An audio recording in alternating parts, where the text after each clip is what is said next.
चलो भाई आ जाओ। हो गया। नमस्कार, डीएनपी इंडिया में आपका स्वागत। मैं हूं आपके साथ राहुल चौधरी। तो देखिए, हम मौजूद हैं जंतर मंतर पर और यहां पर आपको बता दें कि एनएसयूआई धरना प्रदर्शन कर रहे हैं जो वहां के छात्र हैं, इसलिए क्योंकि लगातार जो परीक्षा में धांधली हो रही है। ताजा मामला नीट परीक्षा का है। हालांकि शिक्षा मंत्री ने जो एनटीए जो एजेंसी है जो ये टेस्ट कराती है उसके डीजी को चेंज कर दिया है और सीबीआई जांच करने का आदेश भी दे दिया है, लेकिन उसके बावजूद यहां पर धरना प्रदर्शन हो रहा है। अब यहां पर जो छात्र मौजूद हैं इनसे बात करने की कोशिश करेंगे और जानेंगे कि आखिर इनकी क्या पीड़ा है और क्यों ये यहां पर प्रदर्शन करने के लिए तैयार हैं। भाई साहब, क्या नाम आपका? मेरा नाम शाद खान है जी जी। आज का जो प्रदर्शन है, जैसा कि आप सभी को, आप पत्रकार बंधुओं को भली भांति पता है कि भाई जो है ना नीट का एग्ज़ाम जो है ना कल कैंसिल हो गया। पहले भी 3 एग्ज़ाम जो है ना कैंसिल हो चुके हैं। ऐसे में अगर जो है ना देश की सरकार पेपर ही कैंसिल करती रहेगी तो कैसे देश के बच्चे आगे बढ़ेंगे, कैसे डॉक्टर बनेंगे, कैसे इंजीनियर बनेंगे, कैसे जो है देश में नौकरी लगेगी, कैसे देश का भविष्य बनेगा, कब तक लीक होंगे? लीक पेपर नहीं है, लीक सरकार है। सरकार को जाँच करानी चाहिए और अपने अंदर झांक करके इस देश के बच्चों की तरफ, इस देश के बच्चों के भविष्य की तरफ देखना चाहिए। तो जो सीबीआई जांच के आदेश दिए गए हैं, तो आपको मतलब यकीन नहीं है कि कुछ निष्पक्ष तरीके से वहां पर जांच की जाएगी या काम किया जाएगा? हमें यकीन था कि पेपर होगा, लेकिन क्या हुआ? लीक हुआ ना। हमें यकीन था कि बच्चे एग्ज़ाम देंगे, पास होंगे, अपनी करियर में आगे बढ़ेंगे, लेकिन यकीन तो टूट गया ना। तो हम चाहते हैं कि जो सीबीआई जांच हो रही है वो निष्पक्ष से हो और देश के जो जिन बच्चों के साथ इस सरकार ने खिलवाड़ किया उनको न्याय मिलना चाहिए। मांग है कि जो जांच होनी चाहिए वो निष्पक्ष तरीके से जांच होनी चाहिए और जो ये बार बार जो पेपर लीक हो रहे हैं इसमें कोई ठोस कदम उठाया जाना चाहिए। आपका नाम क्या भाई साहब? अभी आपके क्या विचार हैं, क्या कहेंगे आप? किस तरीके से मतलब आगे की प्लानिंग की जाए ताकि ये धरने करने की जरूरत ना पड़े? यो लियो तोड़ देना जब बस सही रहा था ना भाई हम ये ना कैंसिल कर दिए एनडी ने कट्टा मार दे हम बालक पढ़ाई तैयारी तुरी कर अपने जब कंडम हो जाए घर परिवार सारे जोर लाओ हो ना भाई इतना आड़ती पहुंच इतना पेपर लीक करा दिया फायदा क्या उस चीज का पेपर लीक कर दिया, यही वो वजह है कि धरना करने की आवश्यकता नजर आ रही है। आगे मतलब क्या सुझाव आप देना चाहेंगे कि कौन से वो कदम उठाए जाएं ताकि इस तरीके के जो बातें हैं वो सामने ना आए? ये तो एक ही कदम है। अगर सरकार जो है ना अपनी काम नहीं कर सकती, विफल है, तो उनको अपना जो है ना सरकार से इस्तीफा दे देना चाहिए। और एनएसयूआई नेशनल स्टूडेंट ऑर्गेनाइजेशन जब तक जो है लड़ाई लड़ेगी, जब तक बच्चों को न्याय नहीं मिल जाएगा, चाहे सड़क पर लड़ाई लड़ने की बात हो, चाहे संसद तक की लड़ाई लड़ने की बात हो, हम यूं ही जो है लड़ाई लड़ते रहेंगे, अन्याय के खिलाफ लड़ते रहेंगे। ऐसे ही जो है ना जो इस तरह का काम कर रहे हैं हम उनके खिलाफ जो है ना अपनी आवाज़ को बुलंद रखेंगे। देखिए, कहना है कि अपनी लड़ाई जारी रखेंगे तब तक जब तक पारदर्शी तरीके से परीक्षाएं होनी चालू नहीं हो जाएंगी। भाई साहब, आपका नाम क्या है? नाम नहीं, बस वो हो गया गुमनाम। तो क्या कहेंगे, मतलब ये क्यों ये जो धरने करने की जो आवश्यकता पड़ रही है, क्या वजह है उसके पीछे, क्या कहना चाहेंगे?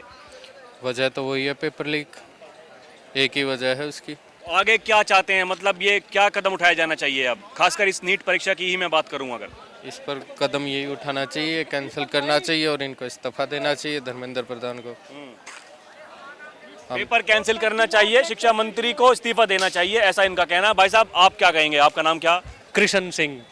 आप बताइए, आप के कैसे विचार हैं, मतलब क्या सुझाव हैं आपके? यही विचार हैं, जैसे बच्चे इतने अमीर भी नहीं है, गरीब है, उनके माता पिता इतनी मेहनत करके उनकी कोचिंग की फीस भरते हैं, 3-3, 4-4 साल वो मेहनत करते हैं, उसके बाद फिर वो पेपर देते तो उन्हें पता लगता है ये लीक हो गया, उनके साथ नाइंसाफ़ी होती है, फिर सरकार जांच करने को तैयार नहीं होती है, तो उनके भविष्य के साथ एक प्रकार से खिलवाड़ किया जा रहा है, जो कि ऐसा कभी होना नहीं चाहिए। सरकार को इसके प्रति कड़े कदम उठाने चाहिए और निष्पक्ष रूप से जांच करवाई जानी चाहिए, दोषी को सजा दी जानी चाहिए और आगे से कभी भविष्य में ऐसे कार्य ना हो, हम ये चाहते हैं, इसलिए आए हैं हम यहाँ। जी भाई साहब, आपका नाम क्या? मेरा नाम मेहताब हिंदुस्तानी। आप क्या कहेंगे, बताइए किस तरीके से मतलब ये जो यहाँ पर धरना करने की एक मंच की ज़रूरत पड़ रही है, क्या वजह है उसके पीछे और क्या आपके सुझाव हैं कि जिस तरीके से जो ये जो स्थिति बनी है वो भविष्य में ना बने? देखिए, ये वही सरकार है जो इस वक्त सत्ता में बैठी हुई है कि जो विपक्षी सरकारों में अगर थोड़ी बहुत कोई चूक हो जाती थी तो सड़क से लेकर सदन तक ये पूरे देश को सर पर उठा लिया करते थे। आज आप देख रहे हैं कि आज देश में क्या हालात है। आज back to back 3 paper leak होते हैं। ये जो युवा छात्र है, आज इनको क्यों ज़रूरत पड़ गई सड़क पर आने की? आखिरकार देश में हो क्या रहा है? आप कर क्या रहे हो? जो हमारे मंत्री हैं धर्मेंद्र प्रधान, उनको इस पर सोच विचार करना चाहिए। एक तरफ कहते हैं कि कोई गड़बड़ी नहीं हुई, फिर कहते हैं कि मैं गलती स्वीकार करता हूँ, हुई है। यही देश का युवा जो है पूरी सरकारें बदलता है और यही देश का युवा सरकार बनाता है। अगर इस पर सोच विचार नहीं हुआ तो देश के प्रधानमंत्री जी को सोचना पड़ेगा कि आप कभी सत्ता में कभी आए थे। तो इस पर बिल्कुल जिसने गड़बड़ी की है, धांधली की है, उस पर एक्शन होना चाहिए और धर्मेंद्र प्रधान को सस्पेंड करना चाहिए। वो तो सीबीआई जांच के आदेश दे दिए, कह रहे हैं कि देखिए सीबीआई जांच करेगी मामले की और जो एनटीए के जो डीजी हैं उनको भी चेंज कर दिया गया है। देखिए सर, जांच तो पुलवामा अटैक की भी हो रही है, कब से हो रही है, जांच पे जांच हो रही है, तारीख पे तारीख और मिल रही है। मगर आप देख रहे हैं 10 साल में जो मोदी जी ने किया है, अगर उन्हें 1% काम किया होता देश में तो आज युवा सड़क पर ना होता, ना किसान सड़क पर होता, ना देश की बेटी सड़क पर होती और ना देश की महिला सड़क पर होती। अब ज़रूरत है बदलाव का और बहुत ही जल्द आप देखेंगे कि ये जो एनडीए सरकार है घुटनों पर आएगी और बहुत बड़ा बदलाव होने जा रहा है। मतलब जो 5 साल से पहले ही आप कह रहे हैं कि बदलाव हो जाएगा? 5 साल तो बहुत दूर है। ये जो 2 चाड़ियों वाली सरकार है ना, जो एनडीए और नीतीश जी हैं, मैं हाथ जोड़कर नीतीश जी से विनती करना चाहता हूँ कि आप जब भी पलटे हैं अपने लिए पलटे हैं, आज देश के लिए, इन युवाओं के लिए पलट जाइए, देश का भला हो जाएगा। यानी कि आपको लगता है नीतीश कुमार जी आ जाएंगे तो सरकार बना लेंगे, सब कुछ जो है निष्पक्ष तरीके से इंडिया गठबंधन सरकार चलाएगी, ऐसा ही? बिल्कुल बिल्कुल। देखिए नीतीश जी पलटेंगे, मेरा दिल कह रहा है, मेरा दिल कह रहा है, क्योंकि खलबली मच चुकी है। अभी तो पहले वो बहुमत साबित कर लें संसद में, क्योंकि जो पक्ष में बैठी हुई सरकार है, मैं उसको कहना चाहता हूँ कि अपनी सीट जो है, अपनी सीट बेल्ट मजबूती से बांध ले, क्योंकि इंडिया गठबंधन का संसद में तूफान आने वाला है। तूफान आने वाला जी। है। अब आपका नाम क्या? मेरा नाम यश नांदल है जी और मैं दिल्ली विश्वविद्यालय का एक छात्र हूँ। और जब नीट के छात्रों के साथ इतनी बदसलूकी से उनके फ्यूचर को खराब करने का काम किया जा रहा है, तो हमारा भी एक मन किया कि एनएसयूआई जैसी पार्टी जो हमेशा छात्रों के साथ खड़ी रहती है, उनके साथ मिलकर इस संघर्ष में उनका साथ दें हम। तो आगे मतलब क्या तैयारी है आपकी? देखिए शिक्षा मंत्रालय से उम्मीदें नहीं है, उन्होंने एनटीए का डीजी चेंज कर दिया है, सीबीआई जांच करने के आदेश दिए हैं, उसके बावजूद अगर धरना प्रदर्शन करना पड़ रहा है तो मतलब क्या वजह है? एनटीए का जो चेयरमैन है वो एक आरएसएस से जुड़ा हुआ इंसान है। सबसे पहले उसको हटाने की मांग करते हैं और हम एनटीए को बैन करने की बात करते हैं। पिछले 5 साल में 41 परीक्षाएं बहुत ज्यादा होती है। पिछले 5 साल में 41 परीक्षाएं जो है उनमें घोटाला हुआ है और कम से कम भी 1.5 करोड़ के आसपास जो बच्चे हैं उनके जीवन पर एक डायरेक्ट प्रभाव पड़ा है इस चीज का।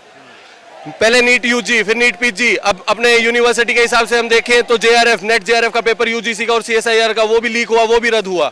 इतने सारे बच्चों के जो फ्यूचर है उनके साथ अगर ये लोग खिलवाड़ करेंगे तो कैसी है ये सरकार? सशक्त भारत का नारा देने वाली सरकार से मैं एक सवाल पूछना चाहता हूँ कि क्यों चंद पैसों के लिए उन्होंने इतने सारे करोड़ों बच्चों का जो है वो फ्यूचर का वो कर रहे हैं।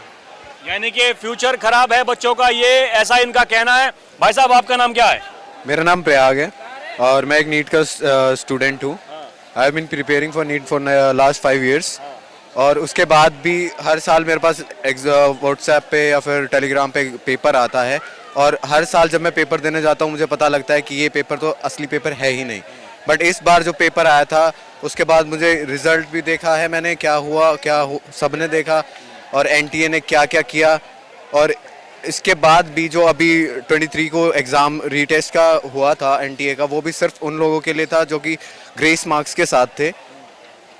तो बाकी के बच्चों का क्या होगा? भाई साहब आपका नाम क्या? जी मेरा नाम सुशांत गौड़ है। आप क्या कहना चाहेंगे? जी हम नीट के छात्रों के तो साथ हैं, जो इसकी निष्पक्ष जांच होनी चाहिए, नीट भी दोबारा से होना चाहिए। पर एक्चुअली हम आयुष के छात्र हैं, हमारे मुद्दे अलग हैं। हम आयुष मिनिस्ट्री के खिलाफ प्रदर्शन हमारा जारी है। हमारा प्रदर्शन है नेक्स्ट एग्जाम को लेके, जो कि होता है नेशनल एग्जिट टेस्ट। जैसा कि आप देख सकते हैं कि हम सभी जो छात्र हैं आयुष के अंडर जो आते हैं, आयुर्वेदा, यूनानी, होम्योपैथी सभी, तो हम पर एक एग्जिट टेस्ट लागू कर दिया गया है। नेशनल एग्जिट टेस्ट, जो कि हमें डिग्री या अपनी जो भी रजिस्ट्रेशन उसी के बाद मिलेगा। जबकि होता क्या है कि किसी भी एग्जिट टेस्ट की जानकारी आपको कोर्स में एडमिशन लेने से पहले दी जाती है। हम 2019 से, मेरे और भी साथी हैं जो 2015, 16, 17 बैच से हैं। सडनली ऐसा क्या हुआ कि 2023 में एग्जाम लागू कर दिया गया और वहीं लेना है। सेम एग्जाम MBBS के स्टूडेंट्स पे भी लागू करा गया था, लेकिन उनका कैंसिल कर दिया गया। हमारा किस कारण से नहीं कैंसिल करा जा रहा है? कैंसिल इन द सेंस कर दिया गया कि उनका 2023 से लागू हुआ, लेकिन उनका जो पहला एग्जाम है 28 में होगा। हमारा जो 2023 से लागू और हमारा पहला एग्जाम 23 से ही होगा। हमारा प्रदर्शन इस चीज़ को लेकर है कि हमें हमारे बैच को 2023 से पहले के हैं, इनको इस एग्ज़ाम से मुक्ति दी जाए, इस एग्ज़ाम से छुटकारा दिया जाए, हमारी बातों को सुना जाए। हमारा प्रदर्शन दिसंबर से चालू है, लेकिन हमें कोई मीडिया कवरेज नहीं मिली। हमें मीडिया कवरेज का सहारा भी MBBS के सहारे से ही लेना पड़ा है। हमें मीडिया की कवरेज भी जब मिली है जब हम MBBS के साथ आए हैं। हमने खूब प्रदर्शन करे, अपने हाई कोर्ट में हमने अपीलें डाली जो कि हमारी खारिज हो गई, सुप्रीम कोर्ट में हमारी डाली। क्या आपको इस बात की जानकारी थी कि आयुष मिनिस्ट्री के बच्चों ने आयुष के खिलाफ ऐसा कुछ डाला हुआ है? कोई जानकारी नहीं थी। हमें तो लाइमलाइट ही नहीं मिली। अब आपको मिल रही है, लेकिन अब लाइमलाइट मिल रही है तो हम अपनी बात कर रहे हैं। जब 2020 के अंदर एक्ट बना था तो उस टाइम पे हम लोगों ने पूछा था सरकार से सवाल, तो सरकार ने हमें लिख के दिया कि नहीं, राष्ट्रीय निकास परीक्षा उन छात्रों के लिए लागू नहीं होगा जिसे वर्ष 2021 से पहले प्रवेश दिया है। ये आप देखेंगे तो 13/1/2023 को ये RTI की कॉपी है, जिसे हमने अभी दोबारा RTI लगा के 3 महीने के अंदर निकाला है। कि जब 2021 में हमको ये बता दिया गया था कि 2021 से पहले वाले बच्चों का पेपर नहीं होगा, तो सडनली 14 दिसंबर को इन लोगों ने ऐसा क्यों किया? हमारी सवाल ये कि आप एक ही चीज़ को 2-2 बार तो नहीं कर सकते ना।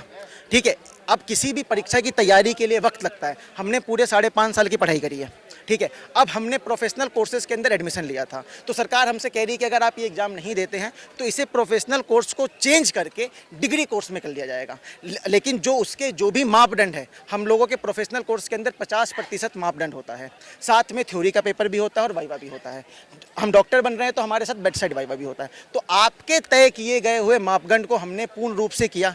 First year, second year, third year, fourth year को पास किया है। हम कोई यूक्रेन से तो पढ़ के नहीं आए, हम कोई रसिया से पढ़ के तो नहीं आए। हमने आपके ही देश में, आपकी ही यूनिवर्सिटी से, आपके ही बनाए गए पेपर को पास किया है। और हमें कोई मेडिकल का बच्चा कभी भी पेपर से नहीं डरता है, ठीक है। आपने स्वयं लिख के दिया 2021 के अंदर कि आपका पेपर नहीं होगा, तो आप हमारा पेपर क्यों ले रहे हो? दूसरी बात, हमें जो पेपर लिया जा रहा है उसके बारे में कोई भी इंफॉर्मेशन नहीं है। ये जो नई बनी है NCISM या फिर NCS, जो न्यू बॉडी बनी है, वो अपनी प्रभुत्ता को बताने के लिए आयुष के छात्रों के साथ ये दोहरा व्यवहार कर रही है। साथ ही साथ अगर हम ये भी बात करेंगे कि जो फार्मेसी काउंसिल है या फिर MBBS है या DNB है, ये सेम चीज़ हर जगह आया है, लेकिन सब ने न्यू बैच न्यू रूल लिया है। लेकिन सिर्फ आयुष मंत्रालय एक ऐसा है जो मनमानी किए जा रहा है, ठीक है। तो हम इसका विरोध करते हैं और सारे आप देख सकते हैं हर एक प्रांत से, यूपी से, बिहार से, मध्य प्रदेश से, बेंगलोर तक के बच्चे यहाँ पर आए हुए हैं और इसका विरोध प्रदर्शन कर रहे हैं।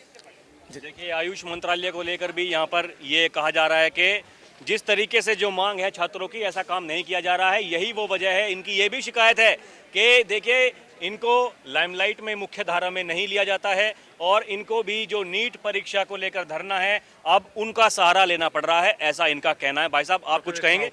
जी देखिए, हम लोग जो है 2019 बैच के स्टूडेंट है। जब हम लोग एडमिशन लिए थे तब हम लोगों को कोई भी अपडेट नहीं दिया गया था इसके लिए। हम लोग CCISM के अंडर आते थे। इन्होंने न्यू आयुष मंत्रालय ने न्यू लॉन्च किया NCISM, उसी के अंदर हम लोगों को डाल दिया और उन्होंने नया रूल बनाया कि अब जो भी 23 दिसंबर 2023 के बाद से इंटर्नशिप अपनी शुरू करेगा वो नेक्स्ट एग्ज़ाम देगा। जबकि जब हमने एडमिशन लिया था ऐसा कोई अपडेट नहीं था हम लोगों के पास कि हम लोगों को नेक्स्ट एग्ज़ाम देना ही देना होगा।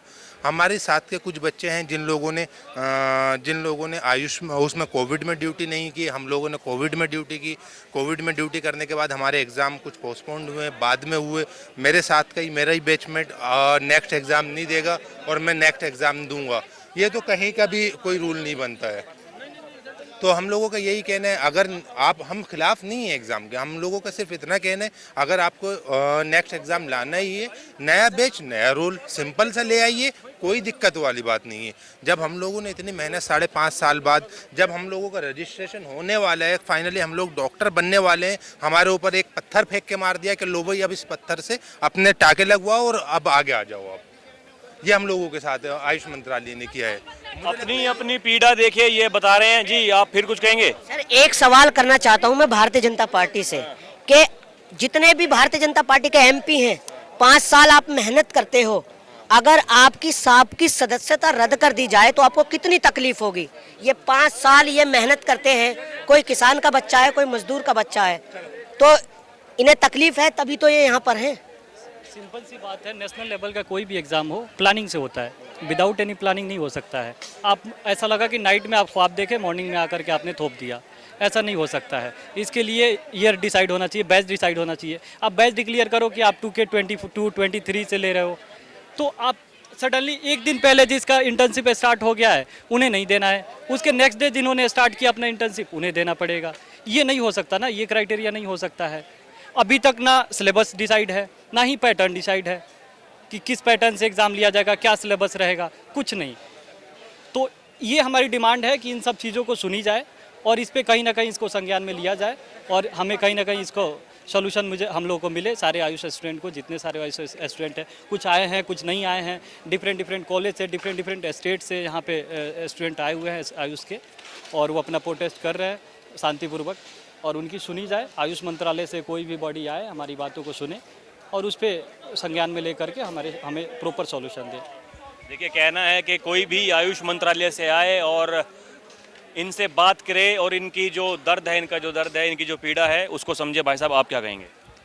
देखिए सर, आप बखूबी जानते हैं, कभी भी कोई कानून बनाया जाता है तो जिस साल में वो कानून बनाया जा रहा है उसी साल में उसको लागू किया जाता है। अब देखिए, आपने NCISM ने एक कानून बनाया कि नेक्स्ट उसका पेपर का नाम रखा कि BMS करने के बाद, इंटर्नशिप करने के बाद आप लोगों को वो टेस्ट पास करना होगा, और जो लोग बच्चे उस टेस्ट को पास कर पाएंगे वही प्रैक्टिस कर पाएंगे। ठीक है, हम उनके इस टेस्ट का और उनके इस पेपर का स्वागत करते हैं, लेकिन हमारी ये मांग है, छोटी सी मांग है कि भाई जिस सत्र में आपने इस पेपर को बनाया है, इस रूल को आप जिस सत्र में इसको तैयार कर रहे हो, जिस सत्र में आपने इसका खाका तैयार किया, जिस साल में आपने इसका जियो पास किया, इसका गजट पास किया, तो उसी सत्र के छात्रों पर इसको आप लागू कर दो। जो बच्चे पहले से, देखिए, जब कोई भी छात्र एडमिशन लेता है तो वो उस कोर्स के बारे में पूरी नॉलेज लेता है, भाई आसपास क्षेत्र के लोगों से पूछता है, अपने कोचिंग स्टाफ से पूछता है। तो उस वक्त जब हम लोगों ने एडमिशन लिया था 2019 बैच में, तो हमें ये बताया गया था कि 4.5 साल का आपका कोर्स है, 1 साल की इंटर्नशिप। और देखिए, आप जब एडमिशन लेते हैं तो आपको पता है कि MBBS हो, BMS हो या आयुष के जितने भी कोर्स हों, उन सब में एडमिशन लेने के लिए सरकार ने एक कानून बना रखा है कि आपको नीट का पेपर पास करना होगा, क्वालिफाई करना होगा। और जब बच्चे उस पेपर को क्वालिफाई करने के बाद एडमिशन ले रहे हैं, तो फिर ये कहना है कि भाई आप लोगों ने BMS कर लिया या आयुष के जो आपने BHMS कोर्स किया है, आप अभी जो है पूरी तरीके से प्रिपेयर नहीं हो। आप पूरी तरीके से प्रिपेयर हो जाओ, इसलिए आपको ये नेक्स्ट एग्ज़ाम देना होगा। लेकिन मैं कहना चाहता हूँ भाई, 4.5 साल बच्चा पढ़ाई कर रहा है, 19 सब्जेक्ट हैं, उनको पास करके आ रहा है, तो फिर भी वो मेंटली प्रिपेयर नहीं है लोगों का इलाज करने के लिए। तो हमारी ये मांग है कि नेक्स्ट का जो एग्ज़ाम है वो जिस सत्र में बना है उसी सत्र के स्टूडेंट पर उसको लागू किया जाए, और NCISM ने या CCIM ने जो हमारा पाठ्यक्रम रखा है उसी पाठ्यक्रम के आधार पर हम लोग पढ़ते हैं, स्टडी करते हैं, हमारे पेपर होते हैं, पास होते हैं। तो हम तो आपका दिया हुआ ही सिलेबस पढ़ रहे हैं, कोई पाकिस्तान का सिलेबस नहीं हम पढ़ रहे, कोई नेपाल का सिलेबस नहीं हम पढ़ रहे, कोई भूटान का नहीं पढ़ रहे हैं। तो जब आपके दिए हुए सिलेबस को हम पेपर देकर पास कर पा रहे हैं, तो फिर तो इसका मतलब आपने सिलेबस नहीं अच्छा तैयार कर रखा कि आपके सिलेबस को पढ़ने के बाद हम जब पास हो रहे हैं और हम फिर भी प्रिपेयर नहीं हैं, हम फिर भी सक्षम नहीं हैं लोगों का इलाज करने के लिए। तो ये महज एक धोखा है, एक पैसे कमाने की स्कीम है। आप जिस तरीके से देख रहे हो कि नीट का पेपर अभी हाल ही में लीक हुआ है, उसके लिए भी छात्र देश में जगह जगह आंदोलन कर रहे हैं, और इसी संदर्भ में मेरी यही मांग है और तमाम आयुष के छात्रों की तरफ से यही हमारी मांग है कि इसको उसी सत्र से लागू किया जाए जिस सत्र में ये कानून बनाया गया है। देखिए, अपनी अपनी मांग है और इनका यही कहना है कि जो सुचारू रूप से काम होना चाहिए वो नहीं हो रहा है, और यही वो वजह है कि पूरे देश भर में यहाँ पर जो छात्रों को प्रदर्शन करना पड़ रहा है। अब देखना दिलचस्प होगा कि आखिर कब तक ये जो सिलसिला है वो चलता रहेगा, उसका करना होगा इंतज़ार। अभी के लिए इतना ही। कैमरा पर्सन प्रिया के साथ मैं राहुल चौधरी, आप देखते रहें DNP इंडिया। नमस्कार।